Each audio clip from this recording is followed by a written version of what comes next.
Faslun fit tayammum. Suatu pembahasan tentang tayammum. Tayammum ini adalah keringanan bagi umat kita, umat Nabi Muhammad. Tak ada tayammum di umat-umat sebelum Nabi Muhammad. Ini rukhsatun li ummati Muhammadin sallallahu alaihi wasallam. Ini adalah keringanan bagi umat Nabi Muhammad sallallahu alaihi wasallam. Di umat-umat sebelum Nabi Muhammad itu tak ada itu kalau tidak ditemukan air boleh tayamum, enggak. Mereka wajib mencari air sampai ketemu. Subhanallah. Umat Muhammad mali'atun birrahmah. Umat Nabi Muhammad itu penuh dengan kasih sayang, penuh dengan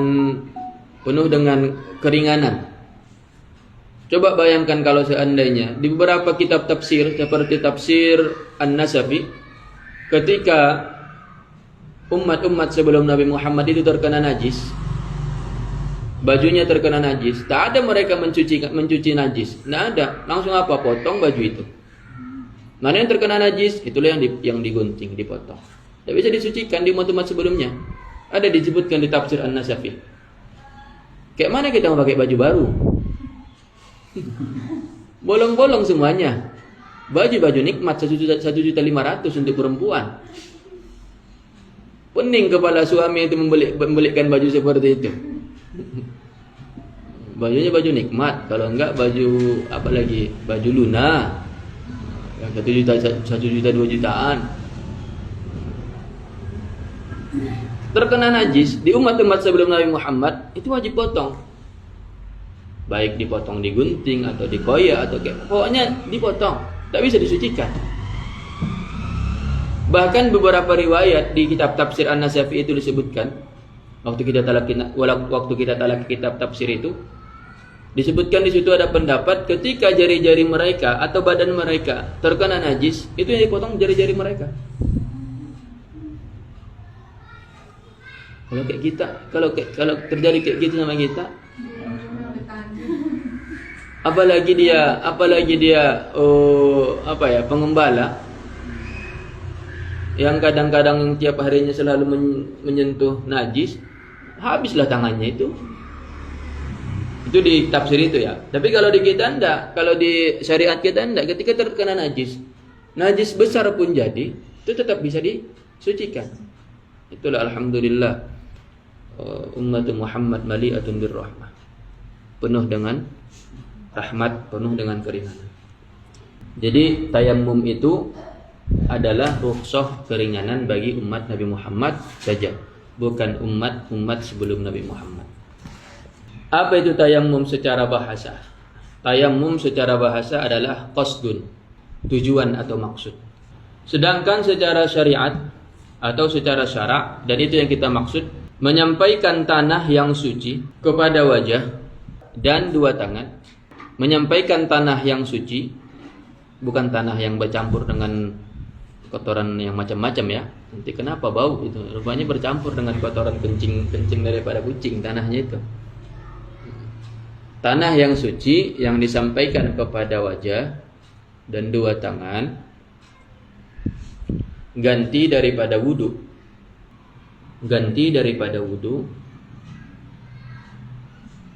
atau mandi besar, mandi wajib, atau ganti daripada membasuh anggota badan.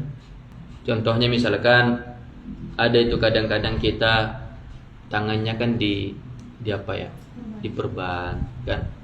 Nah, kayak mana cara tayammumnya itu nanti diberikan cara-caranya.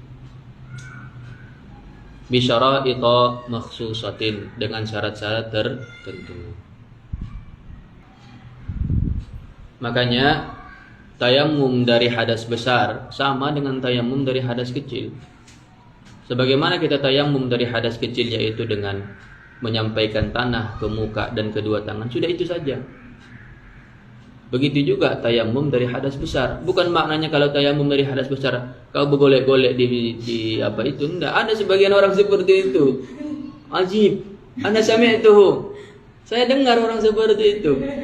Orang ini ditanya, inilah pentingnya kita itu menjaga lisan. Orang ini ditanya, "Guru, bagaimana cara bertayammum dari hadas besar?" Apa katanya? Seperti sapi yang mandi lumpur katanya. Bergolek-golek di lumpur itu katanya. Auzubillah. Kalau diamalkan sama orang ini kayak mana siapa yang tanggung jawab? Ini masih ini kupingnya yang mendengarkan itu, masih ini kupingnya. Belum saya ganti kupingnya itu, masih ini. Saya juga ketika mendengar itu ta'ajab tuh. Saya A'udzubillah. Limadza qala hakadha? Kalau seandainya dia tak tahu, coba tanyakan ke guru kita. Coba tanyakan ke Ustadz Fulan. Coba tanyakan ke si Fulan. Saya belum murojaah. Nanti saya tanyakan lagi. Apa salahnya mengatakan seperti itu? Tapi kenapa dia katakan seperti sapi di kubangan? La haula wala quwwata illa billah. Jadi ketika kita bertayamum dari hadas kecil, seperti itulah cara bertayamum dari hadas besar. Apa yang disampaikan tanah ke situ? Apa yang dibasuh? Apa yang disapu? Muka dan dua tangan saja. Hanya itu saja. Tak ada menyapu ke sebagian kepala. Jangan kau sapu dengan tanah sebagian kepalamu. Itu diketawain orang itu. Menyapu sebagian kaki dengan pasir dengan tanah. Tak bisa itu.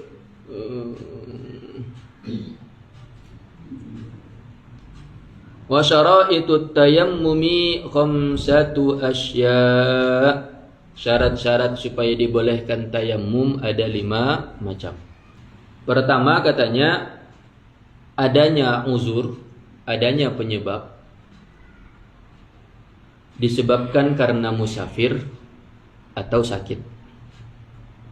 Dokter mengatakan, jangan kau lagi megang-megang air. Kalau megang air matilah tanganmu itu. Ini dokter yang sikoh ya, dokter yang terpercaya. Bukan dokter gadungan kan. Kata dokter, jangan lagi pegang-pegang air, nanti busuk tanganmu ini. Jangan lagi nyentuh-nyentuh air, nanti terpotong tanganmu ini, nanti mati tanganmu ini, tidak bisa bergerak lagi. Makanya di situ dibolehkan tayammum. Yang kedua, syarat kedua supaya dibolehkan tayammum apa? Dukhulu waqti shalah. Harus masuk dulu waktu salat. Tayammum sebelum masuk waktu salat itu tak bisa tidak dianggap sah.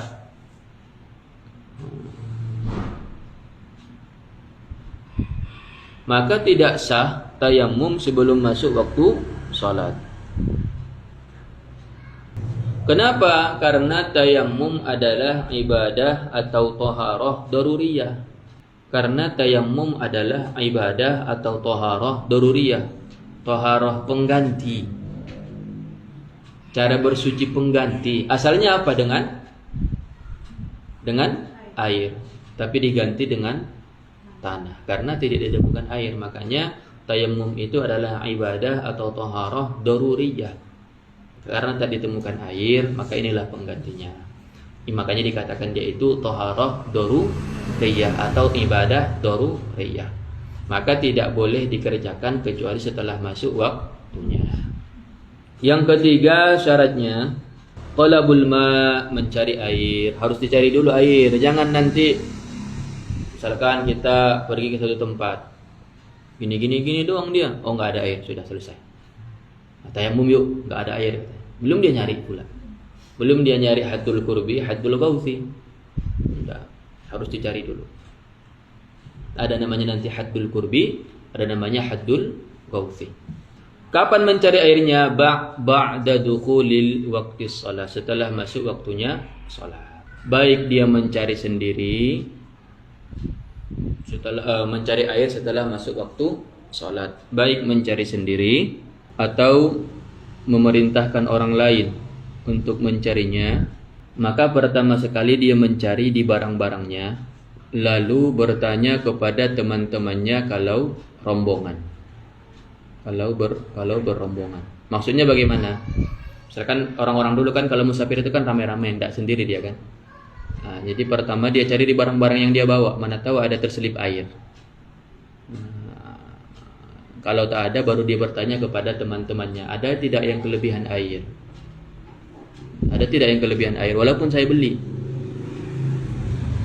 Maka dia bertanya kepada teman-teman di rombongannya, walaupun dengan cara dibeli, tapi dengan harga pasaran. Jangan pula dia kasih 3 kali lipat dari harga air yang biasa kan. Harga air misalkan 2 liternya misalkan 2.000, dia buat 10.000. Nah, maka itu tak wajib lagi dibeli. Jikalau seandainya dia tidak mendapatkan air setelah mencari, maka boleh dia bertayamum. Maka ini dikatakan faqdul hissi. Al-faqdu al-hissi. Maka ini dikatakan al-faqdu al-hissi. Apa itu faqdul hissi? Ketidakadaan air secara nyata. Tulis dulu tadi yang pertama tadi apa kita katakan syaratnya itu? Adanya uzur disebabkan karena musafir atau sakit. Maka di dalam kurung ditulis ini dikatakan al-faqdul ma'nawi. Al-faqdu al-ma'nawi, kehilangan, ketidakadaan air secara makna. Ketidakadaan air secara makna. Apa itu al-faqdul ma'nawi, ketidakadaan secara makna? Sebetulnya ada air. Sebetulnya ada air. Akan tetapi ada penyebab yang menjadikan dia tak boleh memakai air. Kalau musafir misalkan, ada air tapi hanya untuk minum saja. Kalau dipergunakan air ini untuk wudu, habislah, tak ada lagi untuk minum. Maka di situ baru boleh dia bertayamum. Atau sakit, dokter mengatakan jangan sampai kamu menyentuh air lagi. Kalau kamu menyentuh air, maka luka kamu ini akan bertambah parah, bisa menyebabkan kelumpuhan, bisa menyebabkan tangan kamu busuk, kata dokter yang terpercaya. Maka di situ dia boleh bertayamum. Di dalam faqdul hissi tulis, maka ada 2 batasan yang wajib kita mencari air. Yang pertama namanya haddul qurbi. Haddul qurbi, yaitu qaddira binahwi, diperkirakan seukuran setengah parsakh. Itu aja. Diperkirakan seukuran setengah parsakh. Itu dia ukuran daripada haddul qurbi. Apabila dia mengetahui adanya air secara pasti di batasan haddul qurbi, apabila dia mengetahui adanya air secara pasti di batasan haddul qurbi, berarti setengah parsakh. Arah angin ada berapa? 4, jangan nambahin. 4. Di sana barat, timur, selatan, utara. Jadi dia masuk ke dalam satu kampung. Dan di dalam kampung ini rupanya tak ada air. Tapi dia tahu bahwa di barat pasti ada air. Maka dilihat jarak dia ke barat yang ada pasti airnya itu lebih tidak dari haddul qurbi. Berapa tadi haddul qurbi? Setengah parsakh. Setengah parsakh itu nanti besoklah saya ada besok fikih. Ada Pak pertama besok kan?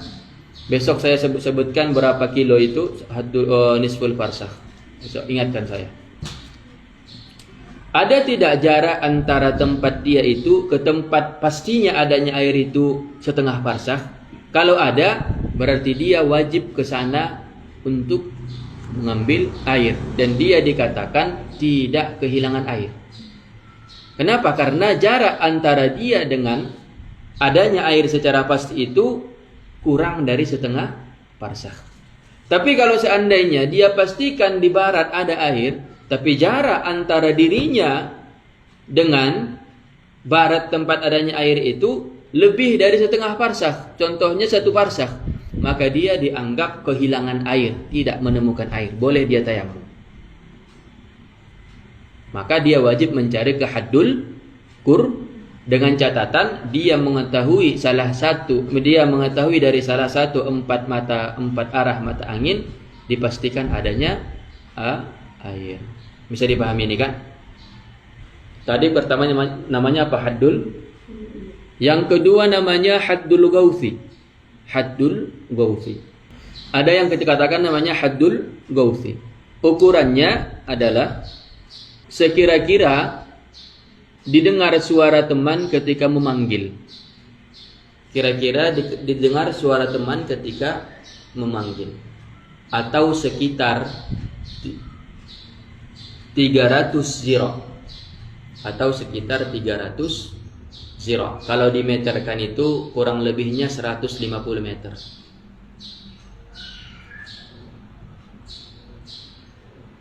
Berapa sih? 150 meter. 300 ziro itu kurang lebihnya 150 meter. Ini bagaimana permasalahannya? Kalau tadi kan haddul qurbi, dia memastikan ada air di salah satu 4 arah angin itu kan? Tapi dengan catatan air itu tidak lebih dari setengah farsakh. Kalau haddul gauti bagaimana? Jikalau seandainya dia tidak bisa memastikan adanya air di salah satu 4 arah mata angin, maka wajib dia mencari ke semua arah seukuran haddul gauti.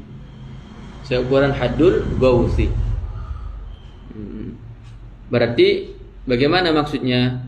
Dia harus mencari ke arah timur sepanjang 150 meter, dia harus mencari ke barat sepanjang 150 meter, dia harus mencari ke utara sepanjang 150 meter, dan dia harus mencari ke arah selatan sepanjang 150 meter. Kalau tidak ditemukan, baru diperbolehkan baginya untuk tayamum. Bisa dipahami ini kan? Ada namanya haddul gauthi, ada namanya haddul qurbi. Adapun tayamum tanpa mencari, maka itu tidak sah tayamumnya. Malas dia. Yang penting tak adalah air ini. Katanya. Belum dia mencari ke haddul gauthi ataupun haddul qurbi, maka tidak sah tayamumnya. Kenapa? Karena menyalahi firman Tuhan. Apa firman-Nya? Falam tajidu ma'an fatayammamu. Qala ta'ala falam yajidu ma'an fatayammamu. Jikalau kalian tidak menemukan air, maka bertayamumlah. Berarti menemukan, berarti setelah mencari. Kan? Nah, maka kalau tidak ada mencari lebih dahulu, maka tidak sahlah tayamumnya kalau langsung dia bertayamum. Yang keempat daripada syarat tayamum, ini sudah yang ketiga ini. Yang pertama adanya uzur disebabkan karena musafir, yang kedua masuknya waktu sholat, yang ketiga mencari air. Yang keempat ta'azzuru isti'malihi, ada uzur memakai air. Atau bisa juga ini disebutkan al-faqdul ma'nawi. Berarti yang pertama juga al-faqdul ma'nawi, yang ketiga keempat ini juga al-faqdul ma'nawi. Ada air tapi ada uzur dia mempergunakan air tersebut. Nah, seperti dia takut dari mempergunakan air akan hilang fungsi dari anggota badan. Itulah Ridwan. Akan hilang fungsi dari anggota badan. Ini kan fungsinya bergerak tangan kan? Jadi ketika gara-gara dia mempergunakan air tersebut, maka hilang fungsinya, tak bisa lagi bergerak.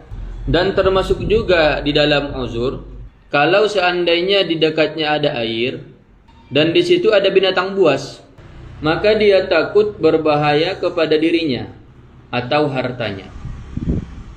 Maksudnya bagaimana? Misalkan dia berada di sini.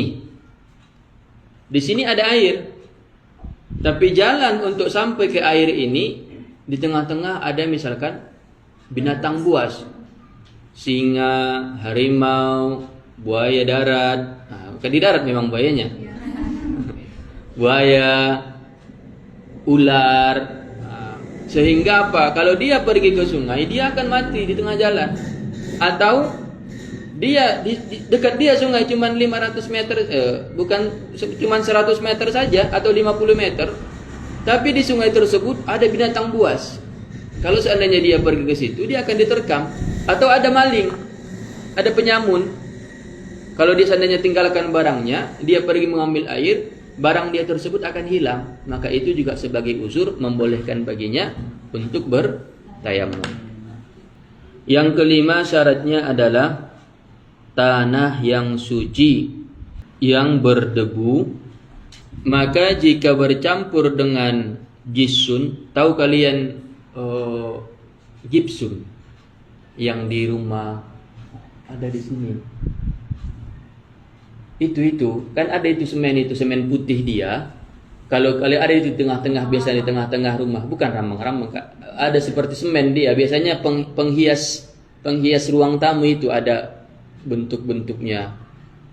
Dia bukan semen, dia itu ada gipsum, bahannya putih.